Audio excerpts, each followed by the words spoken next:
Azas itu harus mengulangi dari awal. Asas perencanaan, asas penyusunan undang-undang harus dimulai dari awal. Ya, dari awal ya undang-undang itu.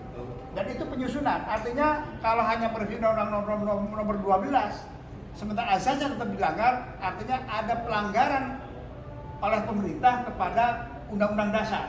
Mestinya MPR mengimpeach. Maka kami mendesak Presiden untuk mundur dari jabatannya. Ya, jelas itu pelanggarannya. Dan yang paling valid adalah kami ini sudah sering demo, berapa ratus kali kami demo, berbagai elemen ini. Berapa sumber daya yang habis? Ya, hanya untuk penolakan itu. Dan itu tidak pernah digubris oleh pemerintah. Kalaupun ditemuin itu yang datangnya hanya pejabat staf paling banyak eselon 3 itu paling tinggi udah eselon. Kalaupun ada eselon lebih tinggi itu hanya sekali-kali saja dan itu hanya menerima kemudian ya selesai begitu saja. Tidak pernah ada tindak lanjut, tidak pernah ada. Jadi udah fatal kesalahan menurut saya. Ya, kita tidak diindahkan, pelanggarannya undang-undang dasarnya jelas yang dilanggar. BBM. Oh ya, BBM jelas, ya.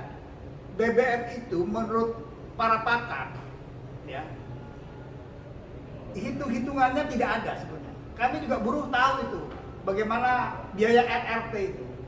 Ya, dulu saya pernah menganalisa itu, LRT di Indonesia sampai $25. Sementara di luar, Bang Kiandi mengatakan $10 per barel. Ya, per barel kan sedikit kan, kira-kira gitu. Sehingga kalau dianalisa itu mungkin tidak perlu naik, mungkin diturunkan. Karena harga minyak kan sedang turun juga. Gitu. Terbukti bahwa ada satu swasta, ya, company swasta, harganya hanya masih 8.000 sekian, malah disuruh naik. Itu kan sudah keterlaluan. Coba bayangin, pemerintah ya menyuruh menaikkan harga, yang harga itu oleh swasta itu harganya masih murah, disuruh naik. Itu apa artinya?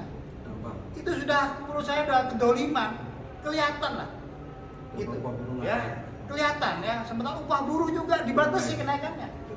Sementara perusahaan-perusahaan ada yang bisa naik besar sebetulnya, tetapi dibatasi. Ya, filosofi tentang undang-undang cipta kerja, tentang buruh itu juga tidak ada filosofi untuk merubah itu. Ya, misalkan sekarang ini buruh ini bisa dihentikan setiap saat karena hanya kontrak. Nah, di luar negeri kontrak bebas.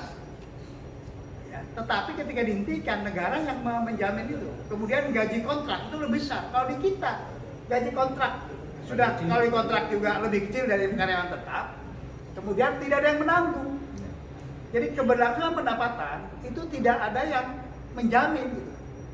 Ya, ini kan sudah fatal. Filosofi itu yang tidak dimengerti oleh pemerintah.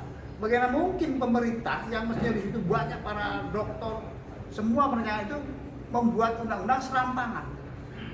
Berarti artinya kalau tuntutannya tidak dipenuhi oleh pemerintah, nanti buruh akan berusaha untuk menggulingkan presiden. Ya, kami bukan menggulingkan. Kami meminta presiden untuk mundur karena sudah tidak mampu lagi, karena sudah tidak aspiratif, sudah melanggar undang-undang dasar.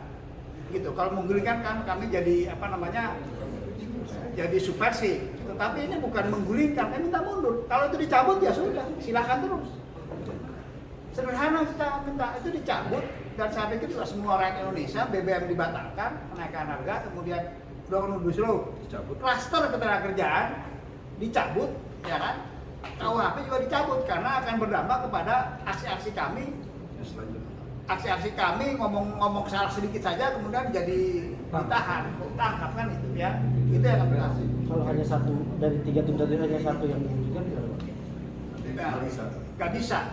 Ya, kami tetap 3 itu satu paket harus direalisasikan semua, dibatalkan semua. Untuk BBM sendiri Pak, apakah buruh punya solusi mengenai kenaikan harga BBM? Begini, kami sudah membuat analisa sebetulnya. Kami buat LRT dari analisa ya, misalkan gini, dari BBM kan ada yang Indonesia menghasilkan memproduksi BBM, ya kan? Kemudian kebutuhan rakyat berapa? Ukurannya impor, ya. Nah, itu semua itu kan apa namanya hitung-hitungan ya, kalau di sini tidak panjang ya. Tapi yang jelas menurut perhitungan kami itu tidak perlu dinaikkan. Itu karena banyak sekali misalkan LRT ya, LRT itu kan lifting, mengambil minyak, kemudian refinery untuk pembersihannya, prosesnya, kemudian transportasi. Itu kan di pemerintah $25 itu beberapa tahun yang lalu yang kita analisa. Ya kan menurut Pak Kwi $10.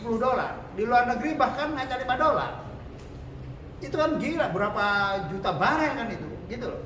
Nah itu dihitung, itu sebenarnya tidak perlu naik, apalagi waktu itu yang kami analisa BBM turun malah harganya naik gitu. Sekarang di luar negeri perusahaan banyak yang untung minyak itu, bahkan tax ada tax minyak itu dipergunakan untuk membantu para pekerja pada saat COVID ini gitu. Pak, pemerintah berdalih utang negara sedang memberikan subsidi salah satunya untuk menopang hal itu, dan karena terbebani oleh subsidi itu sendiri gitu. Kalau menurut pandangan Bapak gimana? Ya, pernah nggak pemerintah membeberkan hitung-hitungannya? Saya tanya itu aja, pernah nggak? Nggak pernah, hanya mengatakan ini subsidinya salah arah. Kan itu terus dari dulu kan, masa nggak bisa diselesaikan? Kalau kami akhirnya mengatakan, udahlah mau salah arah, mau yang penting nggak usah naik lah kan gitu, ya kan? Nah, dan prinsip adalah pernah nggak mereka terbuka hitungannya, LRT-nya berapa, Pertamina mengeluarkan hitung-hitungan itu nggak berani mereka keluarkan karena banyak korupsi di situ. Jelas itu. Ngapain kita negara besar menurut para ahli penghasil minyak beli minyak ke Singapura, yang produksinya pun kagak ada gitu loh. Beli dari luar ke Singapura, kita beli dari sini, kan bodoh itu. Itu sudah menurut saya itu sudah ini sudah fatal kesalahannya itu. Kalau fatal ya harus berhenti lah, harus turun lah. Dan yang bertanggung jawab adalah presiden. Mau dia mengatakan bukan saya, anak buahnya terserah. Berarti dia tidak bisa mengendalikan anak buahnya. Sebagai presiden bisa dong. Dipecat, masa nggak ada yang jujur sih se-Indonesia. Kalau sombongnya kita, selain nama kita beresin itu semua. Kita buktikan bahwa hitungan kita benar. Gitu. Berani nggak mereka? Kalau oke, kita siap kok. Dipikir kita nggak ngerti yang begitu-begitu. Ngerti, kami ini bikin tabel-tabel kebutuhan waktu itu 1,3 juta. Indonesia produknya 900.000 barel, ya kan? Dari 900.000 itu yang dipakai untuk konsumsi dalam negeri 600.000, yang harus dijual, ya kan? Sisanya impor. Kan gampang hitungnya. Berapa yang diproduksi Indonesia LRT-nya? Biaya LRT, lifting, refinery dan transportasi. Berapa? Kan gampang hitungnya, ya kan? Gitu. Terus impor berapa harganya gitu. Ada selisih di situ, makanya mereka nggak pernah berani membeberkan hitung-hitungannya. Hanya mengatakan 500 triliun dari mana? Emang kita orang bodoh apa dicekokin 500 triliun sekian, salah arah. Ya yang bener lah kalau mau itu, yang terbuka gitu loh. Ini kita punya pemerintahan model apa gitu. Korupsi jelas kelihatan. Ya kan? KPK yang sudah bagus diobrak-abrik. Ya, Pak, kita tahu semua lah. Pak, dengan adanya BLT ini, Bapak setuju nggak Pak? Kan pemerintah kan mensubsidi silang ya, subsidinya dicabut yang BBM tapi di BLT ini. Ya, coba lihat pemahamannya kita ya, BLT itu tega dikorupsi kok. Peluang. Apakah itu jelas angka-angkanya? Nggak pernah terbuka, kita juga nggak tahu. Mungkin hanya berita-berita kemudian ya ada lah yang diberikan, tapi kan nggak jelas. Terus BLT itu berapa lama? Sementara kenaikan ini kan konstan puluhan tahun kan. Ketika sudah naik semua lah. BLT hanya berapa bulan yang mampu gitu. Gitu loh bebannya itu. Jadi ini sudah menurut saya sudah terlalu parah. Sudah terlalu parah menurut saya. Makanya ini harus dihentikan. Cara menghentikannya apa? Ya presidennya harus berhenti. Makanya kami tantang. Kalau mau nanya APBN itu, saya ini pejabat DPR, saya tahu. Kalau mau, kita ajarin cara bikin APBN itu. Ya, kita harus sombongin memang. Pemerintah kalau kita sombongin, penguasa, itu dalam Islam itu kita dapat pahala.